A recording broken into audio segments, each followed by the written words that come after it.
Hi, Serge. Hey, how are you? Good. How are you doing? I'm fine. We have a few questions to ask of Kris. I was wondering if we could invite him in to ask him some of our questions. Sure.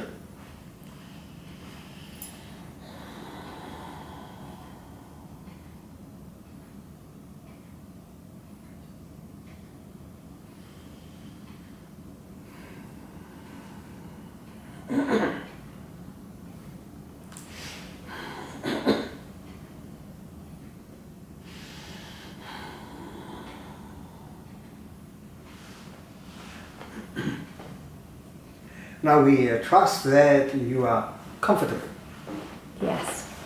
and we thank you for your consideration. Thank you. It is our understanding that you have some inquiries, therefore please feel free to begin. Thank you, Kris. Yes, we do. So our first question is, who are you? Are you a spirit, Joseph's spirit guide? Are you someone who's passed on? Yes. And no.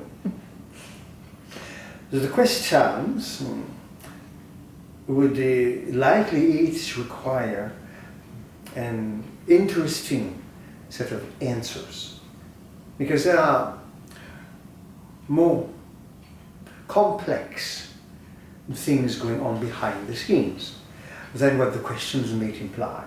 The questions themselves imply a rather cut and dry and perhaps in some ways a narrow understanding of the background of physical reality.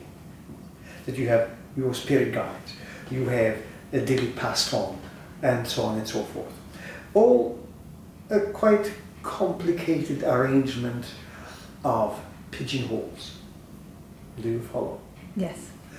So, with that, let us try to explore that particular territory and get a good lay of the land.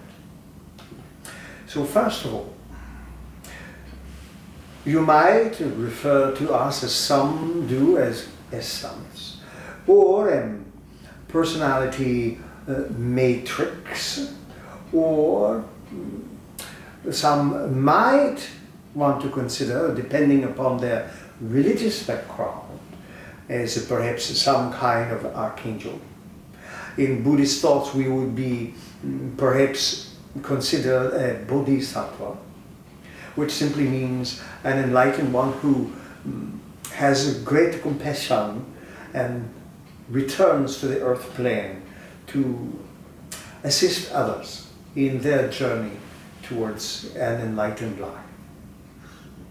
So these add a little more spice to the situation.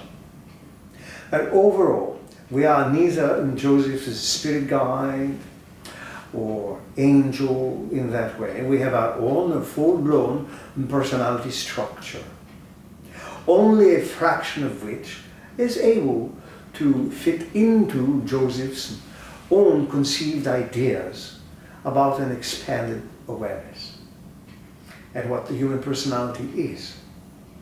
And indeed, over the years, many people seem curious to ask him, who are you?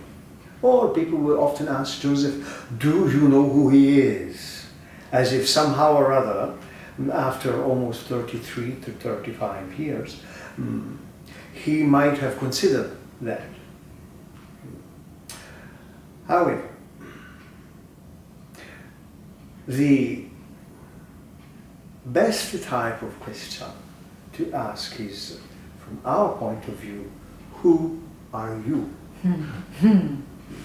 So you identify with a particular nationality, a particular race, a particular culture, a particular tradition, a particular family background, with nationalism, with a body, all of which are considered temporary. So your ideas of identity rely on each of these staying the way they are, and not necessarily allowing for a great amount of growth until such a point in time as you begin to realize that in actuality, you are not your body. You are something else. You are that energy or source or power or whatever you want to call it that is giving life to the body. So you are, in effect, the soul or the spirit within that vehicle, the biological vehicle. Does that make some sense to you? Yes, it does. So in that sense, we are that. We are also aware of a great, almost infinite structuring of personality energies that carry a variety of traits and characteristics that you can find within yourselves as long as you begin to explore the possibility that you are more than just the sum of all of your bodily parts. Thank you. So that in itself is significant because it begins to open the doors to greater or wider awareness. That should be the secret that should be spoken about everywhere, but it is not. Because your economy and societies as they stand today rely upon maintaining that temporary identity. Because once you start widening awareness and thinking along the lines of you being something more than the sum of all of your bodily parts, you begin to be an independent thinker. You make decisions for yourself outside the stream of the socio-economic structures that exist and within which you were born. So that begins to upset the apple cart. And certain aspects of the structure do not like apple carts upset.